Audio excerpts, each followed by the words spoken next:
Hello, folks. My name is Justin Race. I am the son of the king, Handsome Harley Race. You're watching Five Star Takes.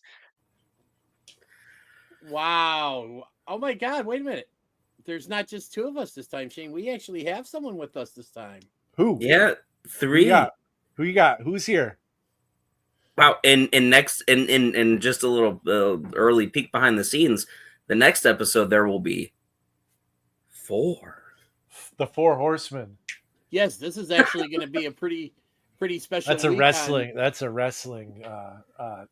Drop right there. Yeah, It dude, is a you've wrestling. watched like 29 minutes of wrestling recently. That's pretty good for you. I've watched a lot of wrestling for me. I've Yeah, watched like 6 matches and a couple segments. So Shane already kind of spilled the beans. But yes, our next episode, this is episode 48 for our 49th episode, which will actually also be dropping probably, if not not long after this one drops. We're going to have 2 episodes out this week. We're going to have this one that we're doing right now, and then our episode 49, where we will be bringing back. Do we want to wait? Yeah, let's do it, man. No, let's do it. We have got, well, this is a little 2-part thing. So we're going to bring back our guest for a second time, Johnny Pierce. Right now, he is the Supernova Wrestling champion, and he will be defending his championship coming up on June 28th, 2025 at Monsters in Montreal for Supernova Wrestling. And we here at Five Star Takes are sponsoring our friend Johnny Pierce because we really like him, and we want to. One of the things we always talk about is supporting indie wrestlers and supporting indie wrestling, so we did that. So tomorrow we're going to interview him. We're going to talk about that. We're going to talk about a bunch of shit because Johnny's a fun guy. Can we? Well, on a kind of a bit of a related yet maybe not so related topic that we got to talk about. Where's my Mulletman shirt? Right here. it hasn't moved in the past 3 months. No, bro. Life has been crazy. I'm gonna mail it to you now. Don't you worry. Don't get it. Yeah. I got some other things to put in the box with it too. But Well, it's a good thing I haven't told my son about his Mulletman shirt because he'd really by the time he gets it, it's gonna be a belly shirt. What size did you get for him? Was it an adult remember. small or something? Something I don't remember. We'll see. He should be, if it's an adult small, he should still be good. Yeah. But otherwise, yeah. Yeah, it's right Isaac, there. Isaac shipping people boxes with stuff that we don't know. Shane, I should I be afraid that he's sending extra stuff that I don't know about? Let's just say that I have gotten at least 1 box confiscated by the authorities shipping out, and I did recently in the last year or so get a customs letter from the customs for a box that I shipped in. So we'll leave it at that. I forgot about that. All right, you know what? I'm gonna just play the video now because I really don't know how to follow that.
I really don't know how to follow what Isaac just said. What I'll say is that the customer service from the company that I ordered from was impeccable. I mean, really impeccable because they replaced everything free of charge. So shout out to them. Wow. Well, you know what? It just begs the question: what was it? Drugs.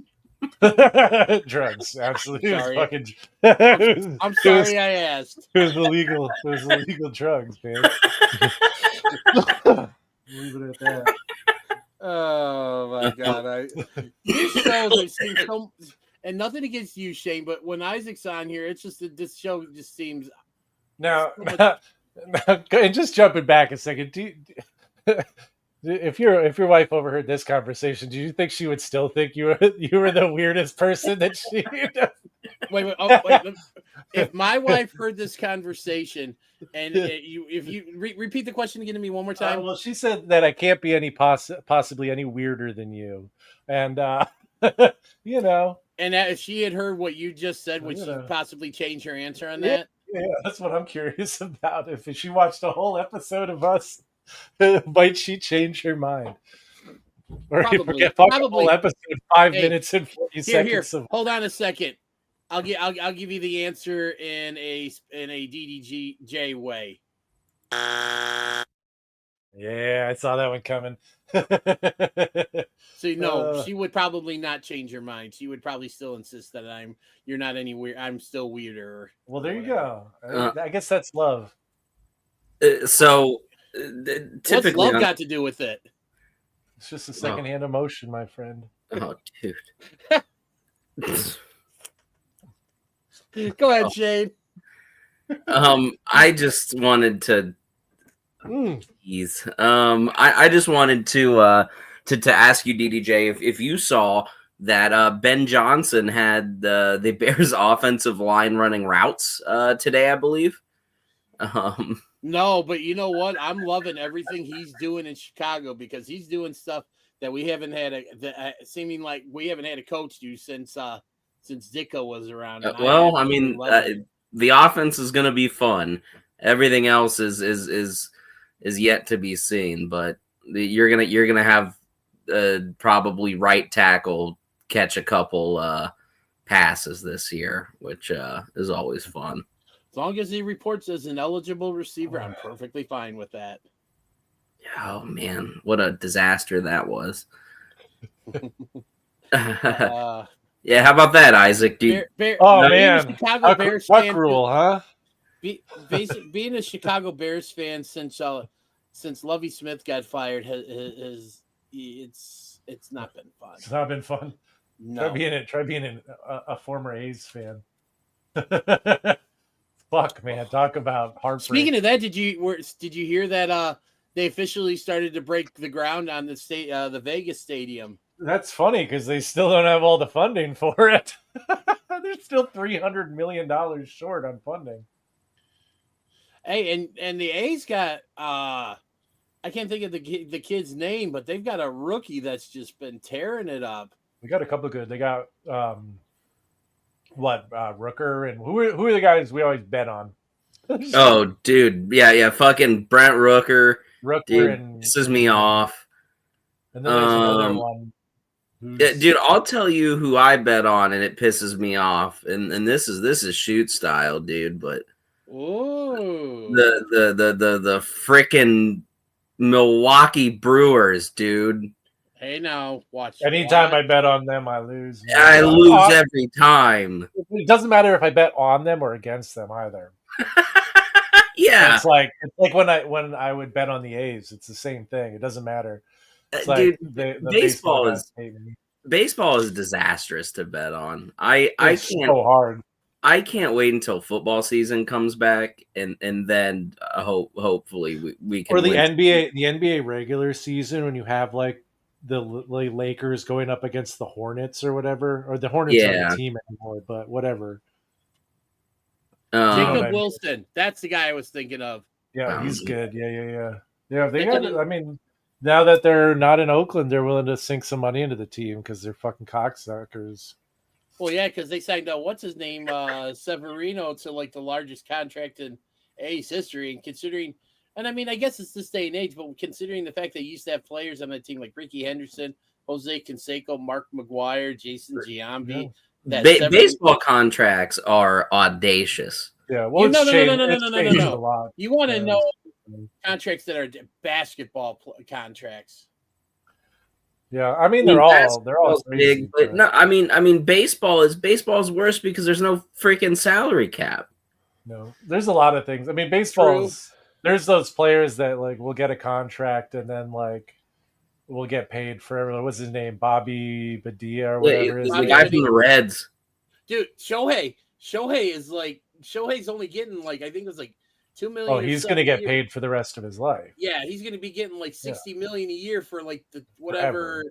and stuff. And I mean, with all the money he made, that he said his kids said his kids will be set, his kids will be set. No, he's going to have a lot out of this. You know what really pisses me off the most about the A's thing though is that Bud Selig got an offer from Reggie Jackson, the fucking Reggie Jackson, Mr. October, one of the greatest baseball players of all time, to buy the team. And he said, don't put in an official bid. Not yet, because we want to make sure that, like everything's settled. And in the time between that and within like a week or something, he sold, like he had the team sold to fucking his friend who now John Fisher, who fucking owns the team now and is moving him out. So you had somebody like in Reggie Jackson who he was one of the first. He was on the first Oakland A's team. He started playing in Kansas City, and he 2 or 3 years in Kansas City before the A's even moved to Oakland. So he was on that first team. So he was in Oakland for a number of years. He won the World Series with them. When he was on the three-peat team, so he won 3 World Series with them. Like he cared about the fucking team. And he won at least one with the Yankees, didn't he? Oh yeah, I think he's got 5 or something. Total. Okay, 4 or 5. But I mean, like, yeah, that's why he's fucking Mr. October. Like the man is. You know what though? Let us not forget that what Reggie Jackson is most famous for is his cameo in Basketball. What a movie! And that underrated sports movie. Mm-hmm. And then also too, he was the guy that tried to kill the Queen in the first Naked Gun. Oh shit, that's funny. I love OJ. I love OJ and Naked Gun 33 1/3, where they do the Untouchables thing and the baby's going down the stairs and he catches the 2 infants and OJ starts doing his end zone to victory dance and goes to fucking spike the babies on the floor. So good. Well, then also too when he was in the stuff with it when he was in the hospital. Oh yeah. But and then also too we can't if it weren't for the heroic gestures of one Enrico Palazzo, aka Leslie Nielsen, aka Fred Dredd, Lieutenant Drevin, the Queen, would have Reggie Jackson would have succeeded in his mission to take out the Queen, which would have been pretty dope if you ask me. But what do I know? It looks like he won out in the long run either way. Yeah. So, all right. So now that we got this all out of the way, it's been a while since we've done a show. Life's been going, a lot of stuff. We've had a lot of stuff going on.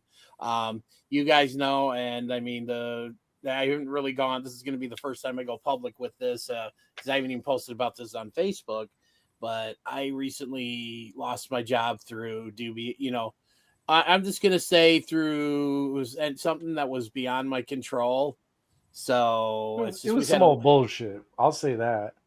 It was and stuff. But you know what? At this point in time, if I get this other job that I'm interviewing for, it could turn out it could be a blessing in disguise as well too.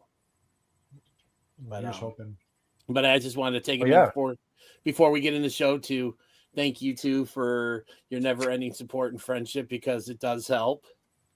Oh, of course, we love you, man. And that's so it's been a while. So we've got a lot of stuff since the last time we did an episode. How about that R-Truth fella? He got released. Dude, he got released. Yeah, he didn't come back either. No. And then, and there's a lot of speculation. It seems like Triple H is saying it's all a work, but I don't buy that because R-Truth's son was pretty adamant that he was fired. And I'm with you on that. Because to me that and that just goes to show you, and I mean, and you could tell in the promo that Ron Killings cut on Raw before he shaved his dreadlocks, which I was completely shocked. I was definitely not great expecting. moment. Great moment. But Yeah, another 5-star promo from R-Truth. I mean, and I sent Shane the link to it before, but like that's up there with when he cut the heel turn promo on John Morrison in England when he was smoking. That shit was one of the best. And that's illegal chant, that whole thing. Like, man, when R-Truth wants to fucking do something, he does it so well. And you go, and a perfect example. Go watch the early days of TNA when they were doing the weekly paper. Yeah. And I was going to say, for those of you that watch the show, all 8 or 9 of you, first off, thank you very much for continuing to watch this show. Don't ever stop. If you guys have not seen early like 2002 through, I think it was like 2004, 2005, whatever, Ron Killings, go do yourself a favor. If you have TNA Plus, go watch that on there. Go on YouTube. Look up because Duke could go. You can cut promos, too. Yeah. Man, what a fucking. I mean, that's the thing is like, you look at him. He's got the look. I mean, he still looks incredible. Yeah, he's in his early 50s. Yeah, like he doesn't age. He can do comedy better than anyone else. When he gets serious, he can do it great. Like he cuts an amazing promo, and he's great in the ring. Like he's got it all, man. There's no reason why you shouldn't send him to the moon and let him get someone over after. And I'm going to say this, and I think I've said this many times on the show, and I know I've said it on when I was on Shooting Shit and stuff. R-Truth, when he retires, he will be a first ballot WWE Hall of Famer, and should be. He's one of the most beloved wrestlers outside of maybe Mick Foley of all time. Oh, I like that. Both in and out. Both in and out of the ring, right? Yeah. It's very rare that there's somebody who is so over with literally everybody, both in the back and, fan wise. There's plenty of people that are way over with the fans, but the boys hate. You know what I mean? There's plenty of people that, backstage loves and you know what I mean? Yeah. But I can think, I mean, the only names and at that level, especially is him and Mick Foley and maybe Big E.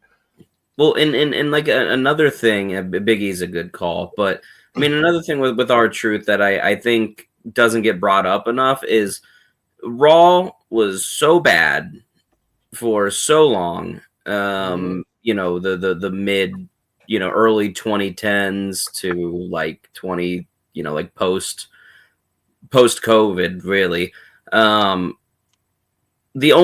For 6 months, the only thing worth watching on Raw was R-Truth defending the joke 24/7 championship.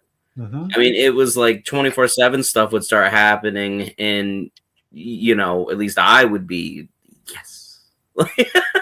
I mean, and to take such an awful gimmick title and actually make it fun. Him and Carmella, man, and Akira Tozawa. Yep, so funny. Drake Maverick is another good one in that 2047. Remember when he got Drake Maverick? I think at his wedding when he got married, there was a couple of 24/7 title changes at his wedding. Yeah, well, I mean, they were just having fun with it, and they were doing a lot of TikTok title changes, golf course title changes. It was very like the DDT Ironman Championship that's been held by 1,400 wrestlers, five times by the doll. I mean, a ladder's held it. Very, very, very fun. It's definitely a good Wikipedia look through, Dennis, if you've never seen that championship. I'll have to check that out. Yeah, it's a ton of fun because it's one of those belts that'll just change hands 55 times on one show. But some of the names who've held it, it's crazy. Yeah, I feel guys like Suzuki have held it. And Omega and all these fucking wild huge gigantic DDT for being a half joke promotion has had some serious wrestlers. I mean, dude, all the work Kota Ibushi has done on it. Didn't Takeshita come from DDT? Yeah. Takeshita was definitely more on the serious end though. Man, Kota Ibushi is doing crazy shit. I mean, a couple other quick things that I want to bring up, and then we should probably get going on when worlds collide. Is all of the recent GCW bookings. I mean, GCW is going crazy with the recent NXT releases. Yeah. Elena Black, formerly known as Cora Jade, is all over the card. She's got a match with Joey Janela coming up. Which is so wild. Shotzi's so on like crazy. 9 shows, going with them to Japan. She just wrestled a fucking death match. She's gonna be in She's got a really Connecticut, very entertaining angle going on with Matt Cardona right now. They're going to Hartford. I don't remember when did I say that was? It's coming up soon. Yeah, like July, I think. Something like that. Yeah, they're going to Hartford, which is they're pretty close to old Stanford there. And then they're doing freaking Coney Island, man. Dude, that would be sick. Oh, God, it would be so much fun. Coney Island is fucking cool as it is, but like getting to see a wrestling show on the boardwalk somewhere. I don't know. I don't know where it is. I'm assuming it's an outdoor. No, it's at like the ballpark. Oh shit! At the Coney Island. Yeah. Okay. That's a nice park, man. Yeah, and then Priscilla Kelly, formerly known as Gigi Dolan, is also working some some events with them. It's always fun to see when big, kind of big-ish named wrestlers get released, how fast GCW scoops them up, and they don't always stay for a long time, but they don't need to. Yeah, no. That's the beauty of GCW. I mean, even like when we got to see fucking JBL show up, like what the fuck? Like you would have never imagined JBL showing up at fucking GCW, but they are so good at like getting those fucking holy shit moments. Yeah, that time when Jinder Mahal showed up, that was good. Dude, another great one. I mean, I feel like they've had like all sorts of like just incredible. Just go back to when Matt Cardona showed up, because he's kind of really the one that started it all. I think he really helped. Like, I mean, he was one of the first big names. I feel like. Well, GCW and Matt Cardona were mutually beneficial. But didn't Drew Mac wrestle with them too for a little bit? Like when he was done. He might have wrestled an event or two, but he definitely wasn't. I have to say when he was Drew Galloway, no, I don't remember him having any. He, like Shane said, he may have done a couple of men, but yeah, I don't think he had like a real run with them. GCW wasn't even really a thing. I mean, that he might have done a couple. He might have done a couple matches for that company that Jarrett started. Oh, Game Changer. The GF Global Force Wrestling. Yeah, GGFW. That sounds a little bit more right. Maybe he did that, and then he was with. Impact I remember when they did that fucking Wrestle Kingdom together. That was a great one. That was a really good Wrestle Kingdom. They had Jerry Lawler Jim Ross doing the fucking commentary with Matt Stryker for it. Yeah. Well. Wow. Speaking of Wrestle Kingdom, what about Worlds Collide? Yeah. Wrestling promotions working together. I love it. Dennis, take it away. That, though, real quick before we get into that, Shane, did you ever end up watching what was the last show that was because what was the last show we did? We were previewing Saturday night's main event, Battleground, and Double or Nothing. Did you guys get to watch any of that stuff? No, I missed it all. I watched Saturday night's main event, and I watched Battleground, because that was I actually did that while I was out at the campground resort with my wife and my son. We were just kind of chilling and stuff. They were pretty good. I watched part of Double or Nothing when I got home. I still technically have to go back and finish that, but at this point, the only two matches I really want to watch from that I haven't are the Anarchy and the Arena match, and then the match between Hangman Adam Page and Will Ospreay. But yeah, no, Worlds Collide was really, really cool. I mean, I think the shockers started right off the bat when they went to the announce team, and it was Corey Graves and Conan. Dude, fucking Conan is so funny. He is such a funny announcer because he just like doesn't give a shit. Like I love this. Like, oh, watch this. He's going for his finisher. No, It's so fucking funny to me. I don't and know then but why. he would just pop. He would just pop off randomly too. Yeah, this I is mean, Lucha Libre, man. This is yeah. fucking Lucha Libre. You've never seen anything like this. No, never seen anything. And I think I messaged you this really early. Is Conan is a lot like Bobby Heenan, like in He's the Mexican WCW. Bobby Heenan. Yeah, where I he's like just the comparison.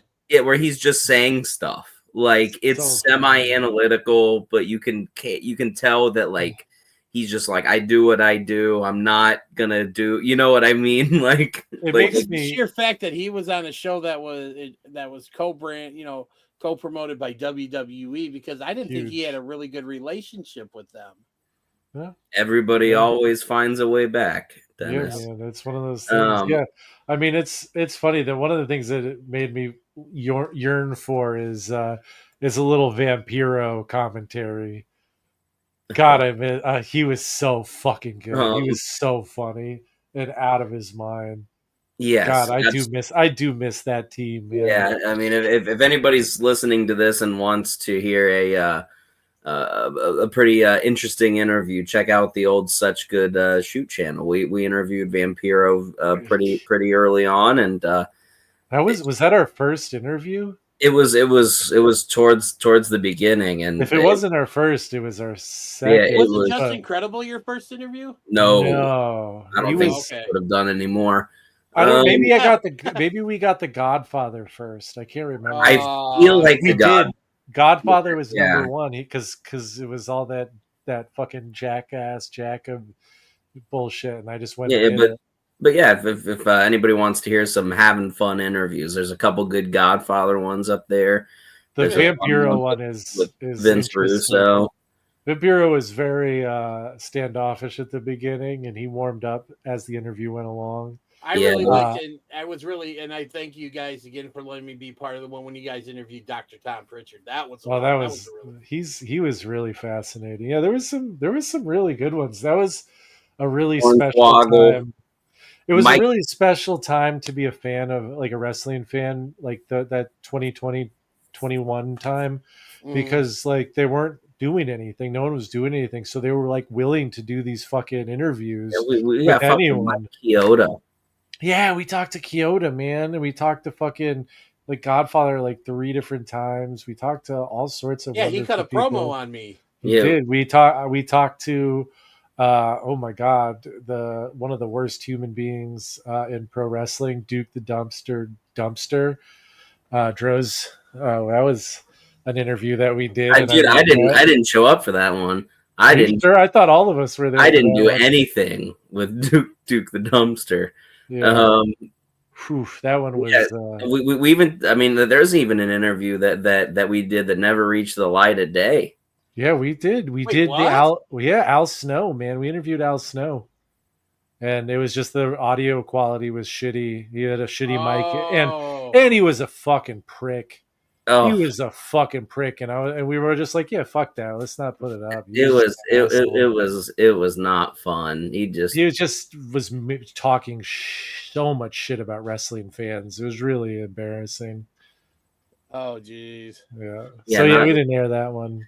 But hear me out here. If we would have done an interview with one of our competitors in our opening 6-man tag match at When Worlds Collide, Mr. Iguana, we probably would have had a great time. The When Worlds Collide opened with 6-man tag match. Dennis, read off all the names because I'm sure I'll butcher this. We had I'll pull up the card to make sure. We had Mr. Iguana, Aerostar, and Octagon Jr., I believe. Yep. Against was that? It was against Dragon Lee, Lince Dorado, who was replacing Joaquin Wilde, who had sustained a concussion during the taping of a speed match, and then Cruz del Toro. And it all started out with Rey Mysterio coming out and cutting a promo, and then all the wrestlers for the first match came out, paid their respects to Mysterio. That was a fun opener, and I mean, I think I'd heard of Mr. Lizard beforehand, but I'd never seen him wrestle. But Mr. Iguana. Mr. Yeah. Iguana, excuse me, Mr. Iguana. But you know what? I can tell you right now what all the people backstage saw when they saw him out there with the lizard. They saw dollar signs. So much money, man. They're gonna make a fucking mint selling those goddamn lizards. Well, it's like I was telling you before we started recording. My nephew sent me a picture via Messenger earlier today, and he went out and bought his own. It wasn't like an official one because I don't think they read this. He bought one off of Amazon, and I'm just like, really, dude? Yeah, no, and then he's like, yeah, and I'm like, and then I just said SMH, and I think I just left it like that. But I mean, yeah, no, he was obviously the breakout star of the whole show, I think. Sorry, I'm going back for a second because I just remembered I still have Mike Chioda and Fandango's phone numbers, like cell phones, in my phone. Dude, I have Scott Steiner's cell phone number in my phone. That's awesome. Yeah, text him and be like, your fucking nephew's doing a great job, man. No, because he gave it to me because I was staying like I could stay in contact. You were driving him around, right? Yeah, I drove the convention was a couple years ago. I drove him back to after each night of the show before I went home. I took him to Chipotle so he could get dinner, and then I took him to, I think it was a Trader Joe's that was across the street so he could get a few things. And I took him back to his hotel room, and then Sunday after, so it was, dude. It's probably one of the coolest experiences I've ever had with a wrestler. But then, like I said, when I took him to the O'Hare, because literally because we were talking on Sunday, and I'm like, hey, do you need me to take you to the airport? And he's like, yeah. I said, oh, that's fine, yeah, because I told him O'Hare is like directly on. I pass by O'Hare whenever I go out to the conventions there at the Rosemont Convention Center, or not that one. It was McCormick Place, which is basically out by Lake Michigan, kind of by where Navy Pier, Soldier Field, and all that is on Lakeshore Drive in Chicago and stuff. But the way I go home, I pass by O'Hare, so I was like, yeah, it's perfect. I'll just drop you off on my way home. And remember helping him get his bag, getting him up to departures, helping him get his bags out, and then he goes and hands me $125, and I'm like, oh, no, you know what? He's like, he insisted. I'm like, okay, Scott Steiner insists on giving me $125. I'm just gonna take it and go. Yeah, don't fight Scott Steiner No. over $125. Won't take it. And that's so. But kind of going back to the show, I mean, one of the things, and I know you guys, I think, are familiar with this, but I think a lot of the people who probably were seeing AAA for the first time, the 6-man match is kind of like the big thing in Lucha Libre. So I think it's pretty cool that they started off this way. And I also hope that the fact that they kept referencing the original When Worlds Collide pay-per-view that WCW did with the AAA back in, I think it was like 94 or 95. I really hope that eventually finds its way to either Peacock or like one of the WWE Vault channels on YouTube and stuff, because that actually was a pretty good show and was a lot of introduction to a lot of us for guys. Like, I mean, that was the first time I saw Rey Mysterio, the first time I saw Conan, the first time I saw Eddie Guerrero. I think Psychosis was on that. I mean, there's so many guys that I saw for the first time on that show. I feel like the original Pentagon and Octagon. Yeah. Well, one really cool thing about this show, just to begin with, is that it was free on YouTube. I think that WWE should do more of this. I think that this is the easiest, surefire way to increase viewership amongst all of your television shows by offering high quality things for free on YouTube, because you're going to make your fucking money anyways. And you're also going to make money get off so many more viewers because we have Peacock here in the States, but I think the only way you get WWE stuff streaming outside the country is through Netflix and stuff. So I think this was a really good way to get more eyes on the product versus putting it on Peacock. And that honestly, this is actually pretty incredible. That's gotten 3.1 million views on YouTube. Mm-hmm. Yeah, I don't show, and for a one that's like not short either. It's what, 2.5 hour long YouTube video. Something like that. It's PLE length. Yeah, But- no, and like, but to get 3.1 million views already is like pretty big for a show that is basically they're developmental and a brand that no one in the US has seen really. Yeah, I don't know why they don't try to do a show like this like once a month. It doesn't always have to be like a crossover show, but just put on like a higher end house Yes. show that like you have some angles that you build towards, and then put it for free on YouTube and stream it and let people watch it, and viewership will go up.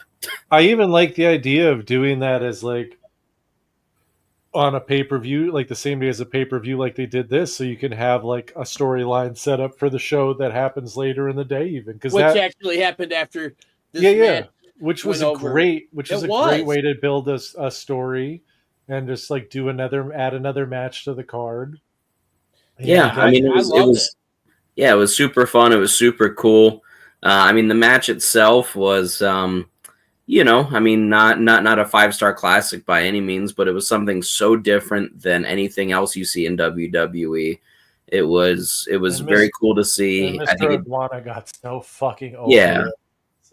I mean, everyone looked good, and I feel bad for fucking Psycho Clown, because I feel like Psycho Clown would have gotten really over if Mr. Iguana wasn't there. But Mr. Iguana, man, when Lindsay Dorado beats up the iguana, and then they have like that view where close up and the focus changes from Lindsay, you know, focuses in behind him, and it's that classic AJ Styles Undertaker fucking shot, man. Yeah, It's like just behind him, like so mad. But Mr. Iguana was furious, and so mad. I was laughing so hard. I was popping and losing my mind. I you know, I feel like much like a lot of other people. Shout out to Lindsay Dorado for doing that stuff with La Yeska, which is and that fucking name. And what was that? I don't know what the move was, but it was like a face buster of almost like whatever that fucking move that he did on the guy where he face planted him was fucking awesome. Great move. I don't know what you call it, but it looked amazing. It looked amazing. Yeah. Speaking of people that looked amazing, Stephanie Vaquer and Lola Vice teamed up in the next match to go up against. Hang on one second. I just had it up here. Was Dalis and Chick Tormenta in a really good, luchadoras match, and obviously this was, I think there was some rivalry that they spotlighted with Stephanie Vaquer and I think it was Chick Tormenta who I believe trained her or something, and it was and stuff, and it was a fun match. It was out of all the matches on the card, it was the shortest and stuff. But obviously, Stephanie Vaquer, they couldn't do too much with her because they knew she had double duty because she was going to do she was going to be in the Money in the Bank ladder match later that evening. But it was still fun, and I mean, they've got some really talented women down in Mexico. Yeah, no, it was fun to see a couple, bigger ladies wrestling the Garuda style, but I believe is what they were saying, which is like the Hispanic version of like strong style. Yeah. I gotta say, nice big win for Lola Vice. You got to see the double devil's kiss, which is insanely over. I saw a video, Isaac. I don't remember if I sent it to you or not, but there was this fan who was meeting Lola Vice, and Lola Vice didn't have a whole lot of clothes on, and the fan just crumbled. It was unbelievably sad to watch. He was just I also can't blame him. No, I would be having trouble picking my jaw up off the ground too. But one thing that is just, I don't know what it is right now, but that's getting super cemented for me is whatever it is, Stephanie Vaquer has that. Yep. I mean, she just looks like she belongs. Just looks like she has so much confidence. Like, you know what I mean? They clearly have big plans for her. Yeah. Yeah. It was a fun match and not much more. One of the people who I'm anxious if we'll eventually get to see for this promotion with AAA will be featured somewhat regularly because and Corey Graves is probably wondering too because his brother Sam Adonis does some great heel work down in AAA. So I'm hoping we eventually get to see him. Oh yeah, that'd be cool. I had no idea. Yeah. So then next up we had, give me 1 second here. We had Legado del Fantasma going up against El Hijo de Dr. Wagner Jr., Pagano, and Psycho Clown. Psycho Clown, what a great mask. Yes. He's got a fucking great mask. And I saw him at on Monday Night Raw. Was that where he was? Yes. All white with Conan and shit, dude. Yeah. Sharp look. It looks really good. Really good. This was just an insane thing to see, which was the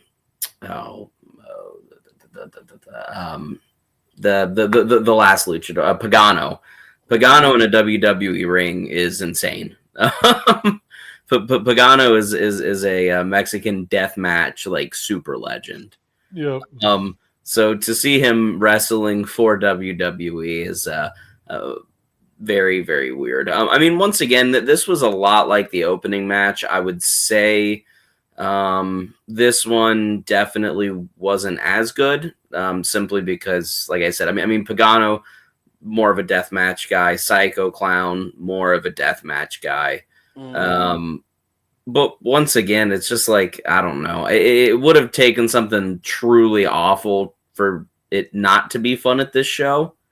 So, yeah, I mean, Lucha Libre is like a good time. It's always a good time. It's wild. It's fun. It was one of the reasons why I really loved Lucha Underground. Is like it really incorporated that style in there, and then they just would. I mean, they had crazy stories. Yeah, but the stories didn't even really matter once the bell rang, and like they never did replays. Like you had to fucking watch because it would like the action was like nonstop, and it really trained you to watch wrestling. And I'm gonna shut up about Lucha Underground, but it was the best wrestling show ever. Well, Lucha Underground was represented on this show, Aerostar. Yeah, Aerostar was great, man. I remember him vividly. He was great in the first couple seasons. Yeah, and and then I know that before we get on to the last couple matches for the show, WWE, TNT, and A are both going to be prominently featured with their big show Triple Mania coming up here shortly. So that's going to be fun. Triple Mania is always a good time. Well, all right, Isaac, you look like you was about ready to like drop something or represent. No, I was just saying. I just noticed. I forgot I put on my my Barry Horowitz shirt, and it was another interview that we did. Oh, he was a lot of fun. You actually put on a shirt. I just don't realize it just dawned on me. Yeah, I don't have pants on though, so it balances out. Okay. Well, that's good because we don't see that, so let's keep it that way. It's good. Yeah, don't give him any ideas. Oh, I don't think I had to give him. I'm sure he thought about that. I'm being Have, man. I'm being Have. All right, so we got next up we have the Fatal 4-Way match for the NXT North American Championship with Ethan Page defending up against Javon Evans, the Laredo Kid, and Ray Phoenix. Another fun match, and man, you know what a lineup! I gotta watch that. That one definitely, and it's just, you know what, for someone who doesn't fit the mold of a traditional luchador, Ethan Page really worked in that match. Like it really worked with him. He's a pretty special guy. I mean, he's a very special talent, I think. I mean, even as like someone who doesn't watch a lot of wrestling, anytime he's on the screen, you're like, you got to stop and watch and see what he's doing. He's one of those guys. Mm-hmm. I genuinely think so, where he's like, he is so entertaining and so good at what he does that you just can't help but watch. Yeah, I mean, he's big money. He's big money. I mean, he's one of those guys that, was given, a little bit of, a shot in AEW and was definitely featured on television, but you can tell, they kind of never really put the Rockets, Yeah, they didn't know what to do with him. and he was definitely, lower on the card. Not that he wasn't involved in stuff, and and NXT was willing to make him one of the guys, I mean, he's probably on the best run of his career. And I think I would say sky's the limit. Since his time with Josh Alexander is the North in TNA, yeah, I would say that's the only time I would put up that say maybe I think Ethan Page may have had a better run when he. But I think the sky's the limit, though. I mean, I genuinely see him on the main roster as easily as no, but I can easily see him holding the IC belt for a while, absolutely, the US title for a while, and eventually getting into the main event picture. I don't know if he would be a guy who like carried the belt for a long time. I think he could. I think he's got the look. I think he could carry it, but I definitely see him as a contender. Agreed. So we got one more match to talk about before we move on to Money in the Bank, and that's the main event of the show, which is was Chad Gable challenging Elijo del Vikingo for the AAA Mega Championship. And man alive, I love watching Vikingo work. He's incredible. It's just the stuff he does. Wasn't he on AEW for a hot minute? He was. Like, they made a big deal about signing him, and then he was gone. Like, just as fast, I feel like. Well, I think he sustained it was like a knee injury or something, I think, when he was with AEW. I don't think it was in an AEW match, but he sustained an injury that kept him out for a while. So I'm assuming maybe his contract ran out or whatever. But yeah, he was also doing some work for GCW. He wrestled Nick Gage. No fucking shit. Yeah, wow. I watched that match. It was insane because it wasn't a death match. It was like a really goofy, like they were in like one of those indoor megaplex like sporting centers. Mm-hmm. So they just went all over the place. There was like a swinging rope spot. It was bananas. It was a ton of fun. But yeah, this match was awesome. The rest of the card was fun. It was, just a good time. Not a whole lot of consequence. But this match is like, you watch it. Gable is so fucking good. And it's El Grande Americano. And we have been saying this, and forever. Shane and I know for a fact have been saying this at least since like early NXT days. Like he not only was he always like entertained, because I remember the first time I saw him with the fucking Reddy Willing and Gable shit. Yep. And you're like, that is the dumbest fucking thing I've ever seen. And like after seeing it twice, I'm like, I fucking love this guy so much. Holy shit. He's incredible. Him and Jason Jordan together as American Alpha. God, they were so good. One of the best NXT tag teams of all time, honestly, in my opinion. Like, if not, like right up there, and this is a hot take, but right up there with fucking Enzo and fucking Big Cass. One of the greatest NXT tag teams of all time. Well, Enzo and Cass weren't really a great NXT tag team. They never won the belts. It doesn't matter. They were still one of the best tag teams. They were over. They were so good. They were so over. You got to talk about the DIY and the revival too. Yeah. I mean, well, if you want to talk about like guys who actually work, yeah, for sure. But I was talking about like pure the Ascension. Before they hit the main roster. Over too. But I'm saying I'm sticking with American Alpha as being one of the greatest NXT tag. Oh, they're top 5, I would say. Well, I don't know though. I mean, because Fraxi, you have to put Fraxium in there. Well, let's split it up, because I think you can easily separate by the old black and silver or whatever with when they changed. I mean, you also have to think about like Kyle O'Reilly and Bobby Fish. Ooh, Undisputed Era. Yeah. Oof, But man. NXT was so good. one more quick thing from the cable. Chase U. Yeah, dude, Chase U, dude, is still entertaining. Andre Chase is being a little bit of an asshole right now. Real dickhead. But at one at one point in the Gable match, he like gets kicked in the face or something, and like powders rolls out of the ring, and he looks right at the crowd and goes, "Lucha Libre sucks." And turns around.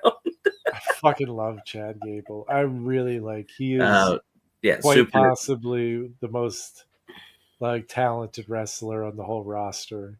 Yeah, unbelievably funny. But yeah, check out Worlds Collide if you haven't. It's a ton of It's fun. on YouTube, definitely worth the watch. Yeah, I hope they do more things like this.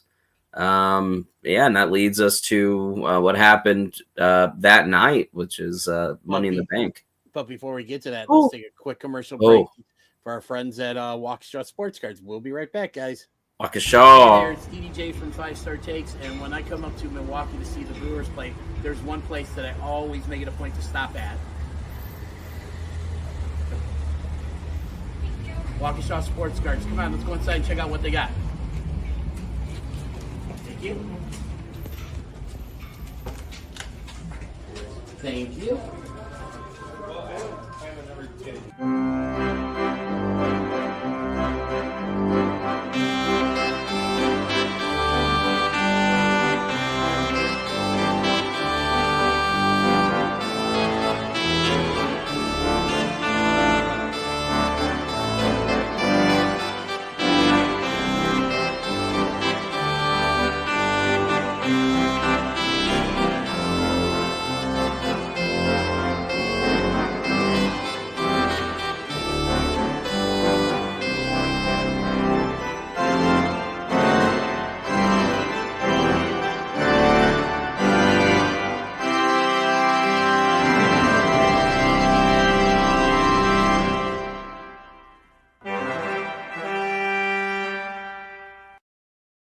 Be sure to stop by one of their 3 locations or go to www.waukeshasportscards.com.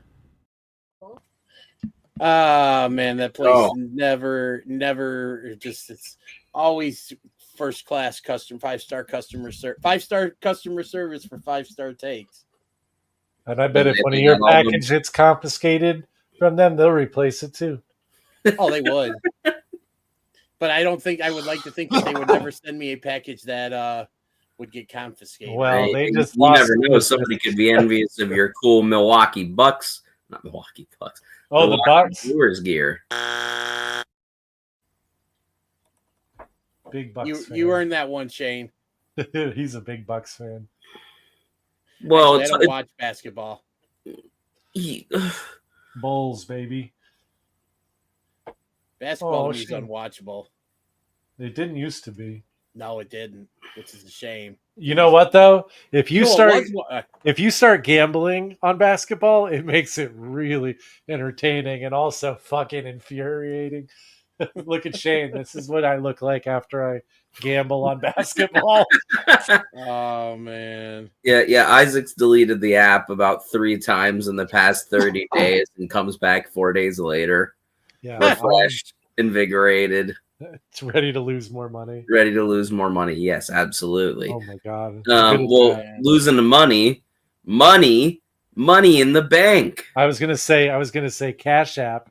You can Cash App me some more money, just like Money in the Bank. How ironic that the Money in the Bank briefcase was sponsored by Cash App. And this is something that I did notice, and it is the one thing that Vince was good about. It is like, dude, the ads are fucking everywhere. Oh, they've sold everything they can. The fireball ladder, dude, the fucking. We'll talk about it. It's the one ads of the, on every single inch of everything. The fireball ladder promo is one of the funniest things I've ever seen in pro wrestling. I was crying. I was laughing so hard. It's something, man. No, the ladder, both Money in the Bank ladder matches are really good. And we'll start off by talking about the one that kicked off the show, and that's the women We The had Devil's Kiss on the ladder. Yep, we have that. Sorry, that was awesome. Devil's Kiss anywhere is awesome. I wouldn't mind taking that move. Oh. No, are you kidding me? Let me just put my whole head up her asshole first. At least let me turn my body 180 degrees. God, I think you corrupted me. Yes. I think we broke Shane, Isaac. I think I did. I don't know if he was ready. Oh for my that God! one. Look at how red Shane is right now. His shirt and his face match. Oh my God! We broke Shane. Let me put my whole head up her asshole first. Hey man. I can dream. Hey, yeah, exactly. But no, we had in the match, we had Stephanie Vicaire, Roxanne Perez, Rhea Ripley, Julia, Naomi, and Alexa Bliss, and great way to open the match, man. Them ladies really, really bring it in these ladder matches. Yeah, no, I believe I said halfway through, I went, these ladies are working. It was fun. It was fun to see all of the new faces in the match. You know, they did a really good job on this show, kind of showcasing, especially for the ladies, kind of the new wave, of talent. But then you had, obviously the veterans. You had a couple really cool moments between Alexa Bliss and Rhea Ripley where they kind of interacted, and the crowd was super interested in that. My biggest complaint from the match, and I thought it was really fun, but if I had to critique it, there were some spots that like they really slowly set up. That was kind of like, I don't know. They really like, there was like the twins, like fucking, what the move onto the ladders that were set up into the corners off the main ladders, and like there was just a lot of like setting up ladders and corners when everyone was knocked down, when you could have just climbed up and gotten the fucking briefcase, which always bothers me in a fucking Money in the Bank. I was gonna say. I mean, your issues with the match. You know what I mean? 'Cause it happens in all of them. I don't know. It's just like, okay, are you really, if like you want to get the championship, or you really spend time moving a ladder from off the ladder so you can set it up into the corner? Like, what the fuck are you doing? Like, that's the kind of thing I wish they would work on a little bit more with those. But when they were in the flow, it was awesome. Like, all those ladies go so hard. Yeah, well, and I don't watch SmackDown. I don't honestly pay like a whole lot of close attention to SmackDown either. So it could totally be me. But Naomi winning kind of seemed out of left field to me. I don't think it was way out of left field for me. I don't think it was as out of left field as you guys both are thinking. Well, again, I would wager that you pay a lot more attention to SmackDown. So I watch SmackDown probably more than you, but I really, honestly, I don't watch as much because it's Friday and it's just at the end of the week and it's 3 hours. Sometimes the action can be good, but man, though, 3 hour show on a Friday night. I watch too much goddamn wrestling already. I get burned out at that time, which is I want to watch TNA more, but it's just I'm so burnt out by that. And then it's just like, ugh. So I'll just go on and read the results for SmackDown, and then if there's something worth watching, I'll go and watch and stuff. Yeah, but I honestly was expecting Roxanne Perez to win. That was who I was sort of expecting to win in all of it, but that was only going off of sort of. I think she would have had I think she, in terms of like with the briefcase and stuff, I think her winning would have probably had the best like story with the briefcase, because with the stuff she's got going on with Liv Morgan, right now, and with the chaos and dissension that she's causing, and I know how much Shane loves her, so no, Roxy's my girl. Who else is a big Roxanne Perez fan, and that's our buddy over at Shooting Shit, the hot one, Giovanni Too Hottie. He's a big Roxanne Perez fan. And I'll take things that are not shocking. It doesn't surprise me one bit. But anyways, yeah, I don't know. I mean, good for Naomi though, right? Like Naomi, Yeah, I no, she is one of deserves those it. people that doesn't get thought about enough when you think about people who have kind of been there forever and been through a lot. I mean, you got to think that like 10 years ago, she was a fucking funkadactyl.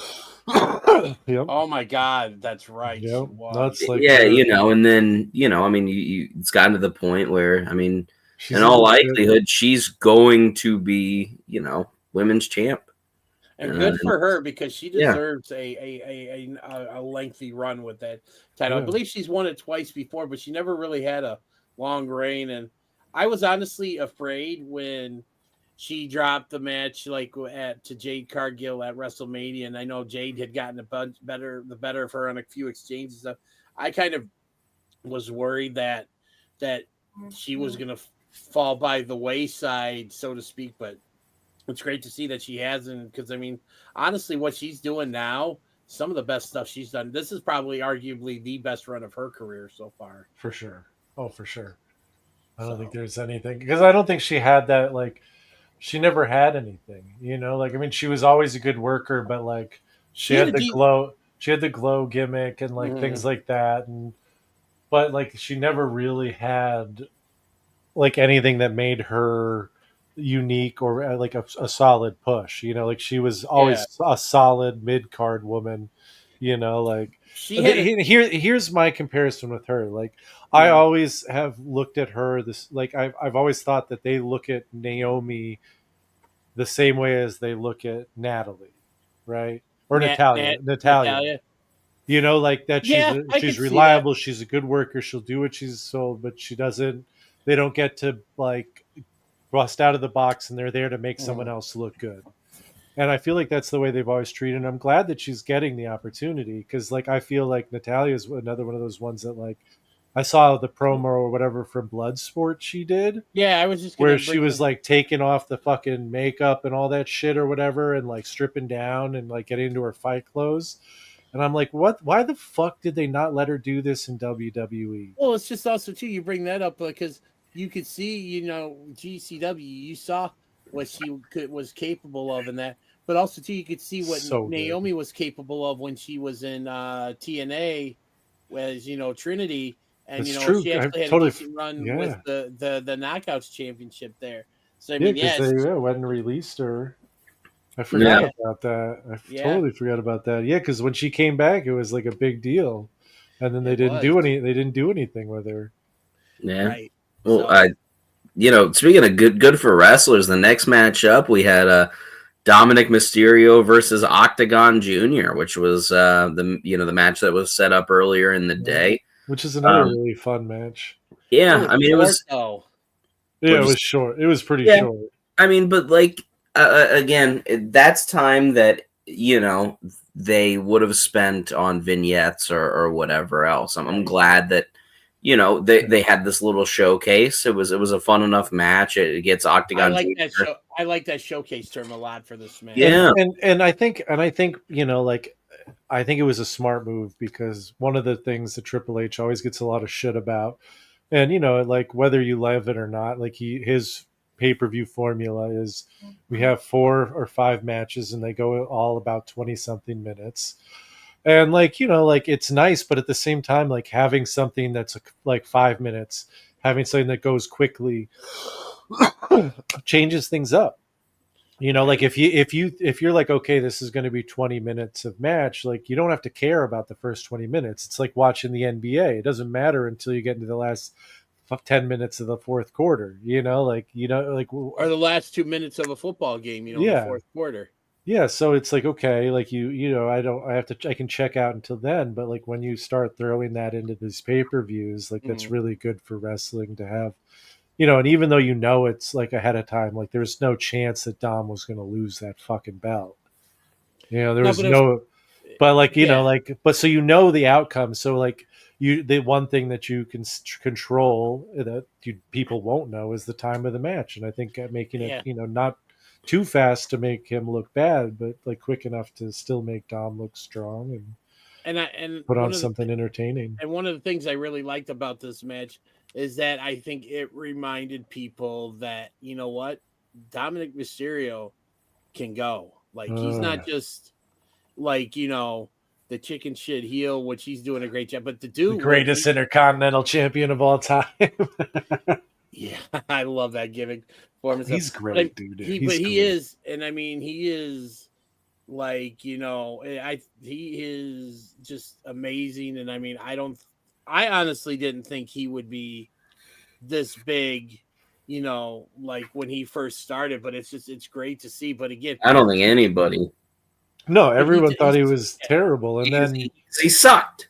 And then he reached a point where everyone's like, "Holy shit, he's great!" And I still don't think people realize the potential that he still had, and that he's been like, I mean, everything he does. Like, if you see a short with Dominic Mysterio in it on like any of your timelines, and you click it, you will fucking laugh your ass off because he's always hilarious. Like, no matter what he does, so funny.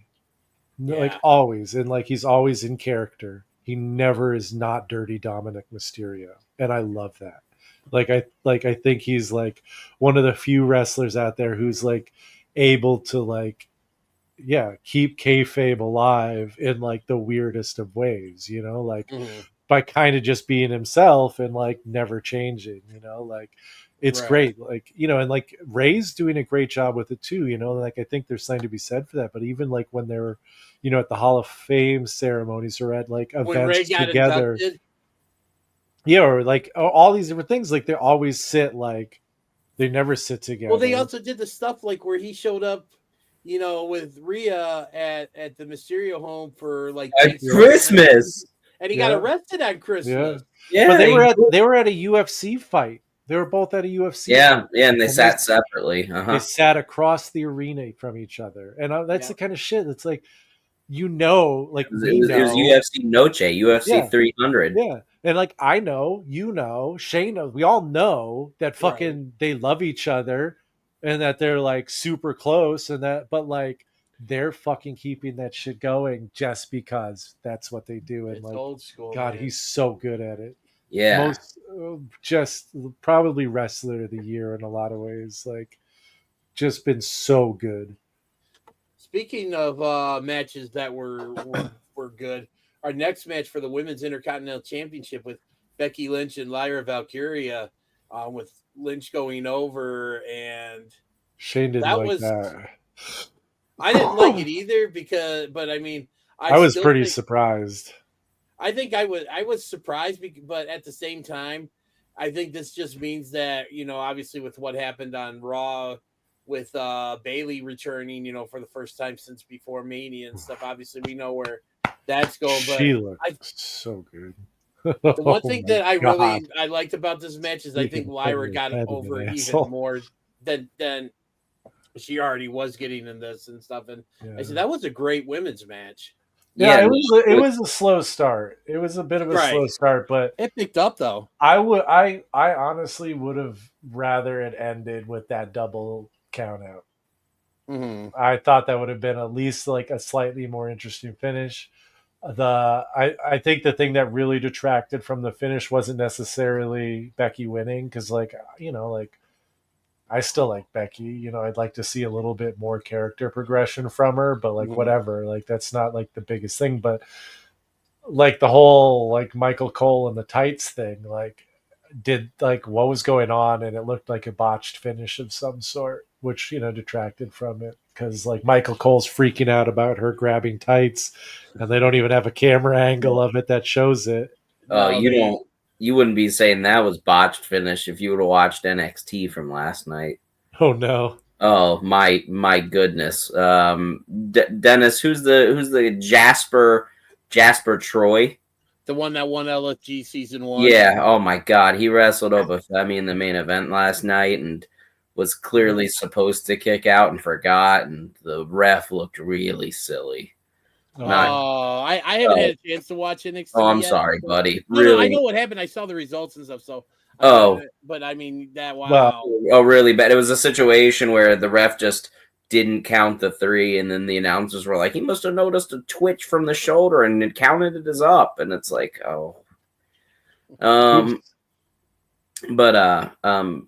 Yeah, and then Yeah, this match was awesome. Then it was Money in the Bank men's, right? Yep. And that was really good, and I think this was a bit more obvious to me than the women's match who, was going to win and stuff, but it still was good. And I mean, there were a lot of really good spots.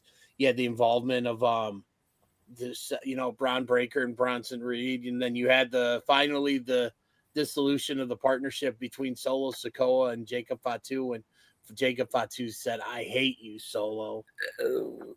Real quick, shout outs to big JC Mateo for pop-up Samoan dropping Bronson Reed. That shit's crazy. He is so deceptively strong. Dude, Jeff Cobb is unbelievable. Speaking of another Lucha Underground guy, he was Matanza Cueto. the monster. Matanza, dude. Yeah, Jeff Cobb is fucking insane. A freak, man, a freak, just all torso, no neck, all torso, and fucking just could fucking backflip and do all and then an absolute stud. Yeah. But I mean, I feel like the biggest spot from this match was the most unhinged 35 seconds in a Money in the Bank I've ever seen from El Grande Americano, where he ran up a ladder from the outside of the ring into the ring. Then, well, first of all, he got vaulted up onto it, right? Yeah, and then there was the ladder leaning on the ring. Yeah, I was gonna say. Then he jumped onto that one like Kofi. He then climbs and then pushes off. Yeah, then rides it to the ladder in the middle. Yeah, and climbs up that. Dude, that the shit Rob was Van Dam. Yeah, and then, that was definitely. And then just eats the biggest head back body suplex you've ever seen. I mean, just from Forever Up, ate shit. Oh, real quick, the Fireball ladders. Fireball. Dude, El Grande Americano. Great with him and the Creed brothers. Oh, my God. Oh, and let's not forget, Chad Gable knew where that ladder was, too. Yeah, no, he's talking about Fireball whiskey. It's cinnamon whiskey. Oh, my goodness. Have either of you, I'm sure, I'm sure the answer is probably yes, but have either of you ever partaken in Fireball? No. Of course. That's you know what, you get that with some. Never had Fireball, Isaac? No, I'm a tequila drinker, man. Oh, dude! I'll tell you what, do Fireball with apple cider. Oh, it is so good. Oh, Isaac, whenever we get together, we're drinking Fireball, dude. No, tequila. You're gonna make a face. I'm gonna drink tequila, and you're gonna drink tequila. And we're gonna have a great time. I'll drink tequila, and we're not gonna get Fireball hungover, dude. We're gonna get we're gonna do one shot of Fireball, dude. I'm too old to be drinking stuff that you're not supposed to drink when you're past 21. Dude, you just got to give it. Well, then you're kind of fucked if you don't drink stuff that you're not supposed to drink after you turn 21. I drink just high-end tequila, man. You should see the bottle of Fireball whenever we get together. I've got a bottle of tequila that's like this big right now. But yeah, Seth Rollins. And also Braun Breaker broke the first Fireball ladder, so they had a second Fireball ladder. Fireballs. Fireballs. But yeah, Seth Rollins won. I think everybody kind of knew that's where this was. Yeah, I saw a lot of people really shocked that was the outcome, and I'm like, who the fuck else after what they did with them at Mania and shit? Like, who else? Well, yeah, I mean, he's got Braun Breaker, Bronson Reed, and Seth Rollins. I mean, and Paul Heyman on his team. It's crazy. Yeah, obviously he's the fucking man. Yeah, there really wasn't, I don't think, a good story for anyone else with that Money in the Bank briefcase. Mm-mm. No, and then what? We had Jonathan Cena and Paul Logan and Crocodile Dundee? Oh, no, wait, that's Paul Hogan. Excuse me. And then we had versus Cody, and who was Cody with there? Stardust and main event Jey Uso. Jey Uso. Oh God, No Anytime though, longer main event Jey Uso. Rip Jey Uso. He's been vanquished by Gunther. Man, that was I was genuinely shocked when I watched that on good, Monday. great choice. He didn't need the belt anymore. He There wasn't was doing them like any good. there was like Gunther 5 minutes center. worth of sleeper at the end of the match. It was crazy. The Yeah, one thing that I but was really shocked about all of that with tying it, obviously, because there was a lot of noteworthy things that happened in that main event, and arguably, I think the biggest was truth. Was I spoiled that. I spoiled our Truth's return for Shane. I had no idea because I saw like someone post on Facebook like, "Holy shit, they brought our tooth back," and I was like, "Holy shit, Shane, they brought our truth back?" Like question mark. And he's like, "I don't fucking know. Why are you spoiling?" oh, He's like, "I'm watching." He's like, "I'm watching UFC, man. I'm gonna watch that tomorrow." I was like, "Oh fuck." oops. I was like, "I Well, saw it on and Facebook. I it was assumed you already way knew." it was like 8:15 at night, so it was way past his bedtime. He doesn't watch any wrestling anyways. I thought that I was safe, Yeah, and and I I just wasn't. like I assumed because like I had Um, seen a post about it on Facebook that like he had already fucking A watched it live and then B like already seen had um, seen a million posts about it. Here I am but ruining yeah, it. But to my credit, all I said was, "Wow, our truth is back." And I didn't at least spoil the fact that he like interfered in the main event and fucking Took cost out John Cena. Cena. Yeah, took out Cena and like that was a great way to bring him Hey, back. that What a you know moment. what that just goes to show you when someone says that you're their childhood hero, you don't fuck with them because then they get all what was that misery Kathy Bates on Yeah, them and Kathy stuff. Bates, man. You watch out for that crazy bitch. um, Shout out to yeah. I Kathy mean, Bates, who's like an incredible actress who can do anything. Yep. No, she won a fucking Oscar for that role.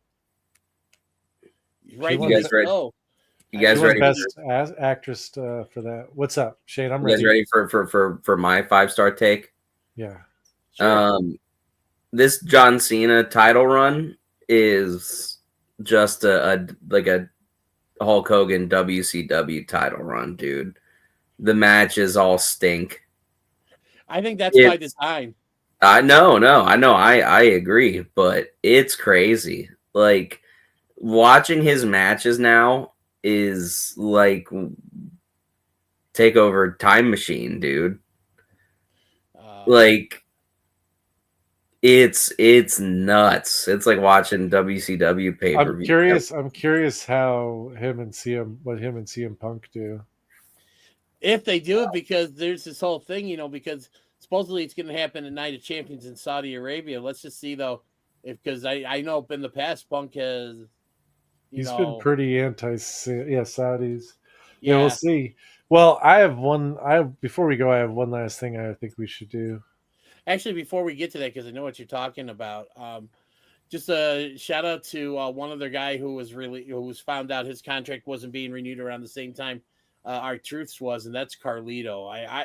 Carlito is honestly was one of the best parts about Monday Night Raw these last couple of months when he was doing the stuff with the Judgment Day. He's a funny guy. He's a very funny guy. I'm glad he got another shot. I mean, I do understand why they let him go. Mm. Like Well, our I truth. understand why they let Yeah, Truth go. Like I think our truth is a little bit harder, but at the same time, like I get it. But like, I mean, our truth has consistently been the funniest thing on WWE programming For God's sakes, years. he got Roman Reigns to break character, and he got Brock Lesnar to break character. he got Oh my god, everyone yeah. I did. mean, he got Triple H to break character. Like the whole. I mean, just the whole fucking when he was part of the bloodline, or not the bloodline, The but the Judgment Day. Judgment Day and the Dom and Nick Mysterio, like Tom and Nick. Tom and Nick, man. I ain't seen Nick around, but And he had them and he got all the merch he bring them all their cut of the gate or whatever from the merch, their cut of the from the merchandise sales and stuff like that during like the matches and stuff. But I so mean, it's good. just good stuff. But But yeah, Yeah. so Isaac, what do you say we play something, do something we haven't done in a little while? Yeah, I'm pretty rusty at it, so I don't know how I'm gonna do, but it's picks or it didn't happen. It's time for picks or it didn't happen with Isaac. Hey, that's me. Yeah, that's me. All right, this time I was really on the fly, and I just picked one of the people from the last match I had watched, which was Becky Lynch. Well, that's kind of my fault because I didn't even think about it until we were talking before we started recording. Yeah, no, I didn't either. It's been so long. I wasn't sure if you were going to be on or not, and then when you came and stuff. But then when for this one, and when you're on, I'm like, and we're getting ready to record. I'm like, oh yeah, Isaac picks or it didn't happen. So we got so. So what was it again? Just it was the man, Becky Lynch. All good things must come to an end. Wow, that's the first one in a really long time. Wow, no. I'm surprised, honestly. Yeah, I am too. I know you've got the Sasha Banks. I do. Yeah, wow. But no, do you have a Bailey? I do. He's got a Bailey. Becky Lynch is the only 4 horsewomen I was going to say, because you have a Charlotte too. Yep. Well, wow. My picture is sure to hit. My pick was Curry Man. Curry Man, you fucking asshole. Wow, we haven't had an over in a while either. Wow. What do you mean? I'm slipping, and I'm all right. Well, every loss is the opportunity to start a new winning streak. And we're gonna start that not on episode 49, but we're gonna start it on our big 50th episode, super spectacular. Whenever we get around to recording it. Yeah, and watch our Johnny Pierce interview. It's gonna be out by the time you're watching this. And by the time you're done watching this is Wednesday night we're recording. I should have it up sometime during the day, Thursday morning, because I will be stuck at home. I will be stuck at home because my car will be getting looked at in the hopes that I can get the motor blower in my car fixed so I can actually have air in my car again, because not having air and air conditioning on an almost 90-degree day today, my God, it was. It'll kill you. It will. Kill you. So, yeah, no, definitely. So we'll have that interview posted up probably Friday then. Yeah, Friday. And Friday or Saturday. So yeah, look for it. Johnny Pierce. Wait a minute. I just realized something. It'll be posted on Friday the 13th. Oh, hell yeah. Perfect. So, well, get your your what is it, the finger thingies? Finger knives. The finger knives, is that Friday? That's Friday. That's Freddy, right? No, that's Nightmare on Elm Street. That's Friday the 13th is your hockey mask. Jason. Yes. Well, in the first one, there was no hockey mask. It was just his crazy mom. Well, that, and I think he had the sack over his head or something. He wasn't even really like in it. He was just like a dead kid, and the mom was murdering everyone for him dying. I don't think Jason was even like a real character in the movie other than the dead kid. I think no. I mean, I'm not a horror movie person, so I would not take my what I say. I wouldn't put too much stock into it. But if those of you, if you read this, leave a comment. Let us know. Yeah, it's been a long time since I've seen it, but I think like the very end, he might like pop out of the water and grab somebody as like a kid. But like the whole movie was like his mom getting revenge on the camp counselors for letting her kid drown while they were fornicating. Yeah, it's funny. That first one is like a really weird one. That would fit right in with this show, because this show has been very weird. Earthlings, sixth graders. So, all right. Well, I've been DDJ. He's been DDJ. That's been Isaac. Oh, shit. Sorry. Isaac. Sorry, we were supposed to do ourselves. I'm Isaac. Shane. All right, guys. I thought we were all going to do DDJ. I'm DDJ. No, I'm DDJ too. Shit. His name was Robert Paulson. All right. Well, good night, everyone. Thanks for watching. And don't forget to check out our episode with Johnny Pierce coming up, be launching on Friday at 13th. And this is, like I said, first of 2 episodes this week because it's been a while. And yeah, so good night.